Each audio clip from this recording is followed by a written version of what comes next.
Allez, on part aujourd'hui à la découverte d'un pays qui fascine depuis toujours, le Maroc. Mais au fond, qu'est-ce qui fait cette magie si particulière, ce magnétisme? On va essayer de décrypter ça ensemble. Cette citation, elle résume tout.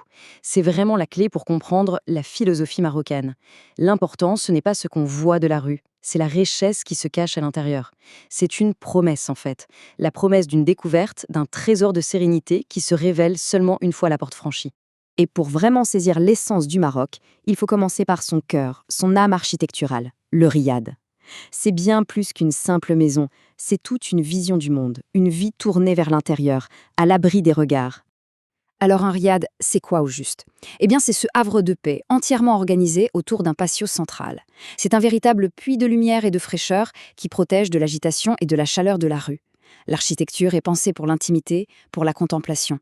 Et c'est là, à l'intérieur, que le savoir-faire des artisans marocains explose littéralement sous nos yeux, à travers des arts absolument sublimes. On a d'abord le zélige. Vous voyez ces mosaïques aux motifs géométriques incroyablement complexes? Chaque petit carreau de céramique est taillé à la main, un par un. Ces étoiles, ces rosaces, qui semblent s'étendre à l'infini, c'est un véritable langage visuel, un art hérité des traditions andalouses. Ensuite, il y a le tadellacte. C'est cet enduit à la chaux qu'on vient polir avec un galet de rivière jusqu'à obtenir une surface parfaitement lisse, douce et complètement imperméable. Au toucher, c'est soyeux, presque sensuel. On le retrouve beaucoup dans les hammams, les salles de bain. Ça crée une ambiance minérale unique. Le gebs, là, c'est de la dentelle de plâtre. Il faut regarder les détails autour des portes, sur les arches, les plafonds. C'est stupéfiant. Tous ces motifs floraux, ces calligraphies, sont ciselés directement dans le plâtre frais, à la main. Le travail est d'une précision et d'une patience folle. Et puis, surtout, il faut lever la tête. Le zouak, c'est cet art de peindre des motifs géométriques très colorés sur des plafonds en bois. Et pas n'importe quel bois, du cèdre de l'Atlas, qui en plus d'être magnifique, dégage une odeur incroyable. Allez, petite subtilité pour les puristes, on entend souvent les deux termes riad et dar. Alors techniquement, un riad, qui vient de l'arabe pour jardin, possède un vrai jardin avec des arbres, des plantes.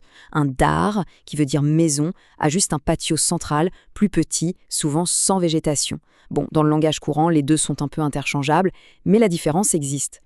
Alors pourquoi on choisirait un riad plutôt qu'un hôtel classique? Franchement, c'est le jour et la nuit. D'un côté, le riad, c'est une expérience intime, personnelle, immersive. On a l'impression d'être invité chez quelqu'un, dans un lieu avec une âme. De l'autre, l'hôtel, c'est souvent un service plus standardisé, plus impersonnel. Dormir dans un riad, c'est comme vivre à l'intérieur d'une œuvre d'art. Mais la magie du Maroc, ce n'est pas que dans les pierres, aussi belle soit-elle. Elle est vivante, elle est dans les rituels. Et surtout, dans l'art de recevoir, un art qui passe bien souvent par l'estomac. Et le symbole absolu de l'hospitalité marocaine, c'est bien sûr le thé à la menthe. Attention, ce n'est pas juste une boisson chaude, c'est une véritable cérémonie. On rince le thé vert, on l'infuse avec un gros bouquet de menthe fraîche, pas mal de sucre, et on le sert de très haut pour faire mousser. Cette petite mousse, on l'appelle le turban. C'est un moment de partage, un rituel qui dit « Bienvenue, pose-toi, prends ton temps ». Et après le thé, il y a la table, une symphonie de saveurs. On y retrouve des piliers incontournables. Le couscous, bien sûr, le plat du partage en famille, traditionnellement le vendredi. Le tagine, ce plat qui mijote pendant des heures à l'étouffer dans son plat en terre cuite. Et la pastilla, ce chef-d'œuvre sucré-salé absolument incroyable, un plat de fête par excellence. Maintenant, sentons un peu de l'intimité des médinas, parce que le Maroc, ce n'est pas que ça. C'est aussi un pays d'une diversité de paysages absolument dingue. C'est un royaume qui s'étend bien au-delà de ses villes impériales. Pour se rendre compte de cette diversité, il suffit de regarder un itinéraire type. En 15 jours, on peut passer des souks bouillonnants de Fès et Marrakech aux forêts de cèdres du Moyen Atlas, puis plonger vers le désert et ses oasis, et remonter par la fameuse route des 1000 Casbah. C'est un condensé spectaculaire du pays. D'un côté, on a le Haut Atlas, des montagnes majestueuses, des sommets enneigés une partie de l'année, des vallées verdoyantes où des villages berbères semblent accrochés à la roche depuis des siècles. C'est le paradis des randonneurs, une immersion totale. Et de l'autre, le choc, le contraste total, le Sahara, le silence absolu, l'immensité des dunes de sable à perdre de vue. Des couchers de soleil qui te coupent le souffle et des nuits en bivouac sous un ciel étoilé comme on n'en voit plus, loin de toute pollution lumineuse. C'est une expérience presque mystique. Alors, toute cette richesse culturelle, cet artisanat, cette hospitalité, ces paysages de fou, forcément, ça a des conséquences économiques. Et le Maroc est devenu, ces dernières années, une destination touristique mondiale de tout premier plan. Concrètement, ça donne quoi en chiffres? Eh bien, accrochez-vous, parce que les résultats sont tout simplement vertigineux. 19,8 millions. Voilà le chiffre.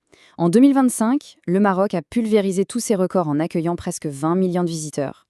Pour mettre ça en perspective, c'est plus que la population de nombreux pays européens. Ça place le Maroc comme la première destination touristique d'Afrique, et de loin. Et qui dit record de visiteurs, dit record de recettes. 138 milliards de dirhams. C'est une somme colossale qui représente une part très importante de l'économie du pays. Cet argent irrigue tout, de l'artisan qui vend ses créations dans le souk jusqu'aux grands groupes hôteliers. Mais au-delà des chiffres bruts, c'est la dynamique, la croissance qui est la plus impressionnante. Si on compare 2025 à 2019, qui était l'année de référence avant la pandémie, on a une augmentation de 53%. C'est énorme. Ça montre une attractivité phénoménale, mais aussi une capacité de résilience et une stratégie de relance qui ont vraiment payé. Le succès est là, il est indéniable. Mais il soulève une question essentielle, une question qui nous ramène au tout début de notre discussion. Face à cet afflux, à cette croissance fulgurante, comment un pays comme le Maroc fait-il pour préserver son âme, cette beauté intérieure, cette authenticité qui, au fond, est la source même de sa magie? C'est sans doute le plus grand défi du Maroc pour les années à venir.